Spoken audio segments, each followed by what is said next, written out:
ورجعوا بعد ما خلص يرجعوا الثلاثه كانوا بيرقصوا، والغنيم الاخواني وابن ايمن ونفس الواد اللي هو ايمن ابن ممدوح عباس، ده اللي راح اتجوز بنت بدر القاضي ايام ما كان الحزب الوطني اللي راكب اتجوز بنته عشان كان مسكر عنده حبيب العدل في الاماره وجه بلطج هنا. مين اللي راح قتل كان عايز يقتل وزير الشباب والرياضه؟ مين؟ مش ممدوح عباس برضه اللي كان بيدفع لهم؟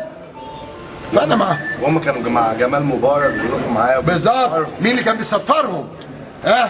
خلاص ما عادش في حاجه اسمها التراس، لا بلطجي ولا غير بلطجي، ظاهره ماتت امبارح، وانا معاهم مكمل اهو في قلب النادي ولوحدي جاي النهارده ومكمل. عندنا مؤتمر صحفي الساعه 11 الصبح ان شاء الله عشان نقول الاسماء ونقول التطورات اللي حصلت ووزير الداخليه الحوار اللي حصل بينه وبينه والسيد رئيس الوزراء. هذه الظاهره انتهت الى الابد، خلاص اصبحت ظاهره ارهابيه اجراميه، ظاهره ارهابيه اجراميه. اما احمد شبرا المستخبي وطارق مساكن وسيد مشاغب وابو شهد اللي ابنه مات في رابعه، خشوا على المواقع كل سامح بلدوزر واحمد صلاح اللي مش هتسابه هتعلق من رجليه اللي بيطلع البيانات. خش على المواقع، كل المواقع كاتبه محاوله اغتيال مرتضى منصور. 10,000 واحد بيقول قله ادب وجرام، هتلاقي واحد يقول لك ايه ده كلبه كان من زمان ومات. خش على اللي كاتب ده هتلاقي عامل علامه رابعه، علامه رابعه.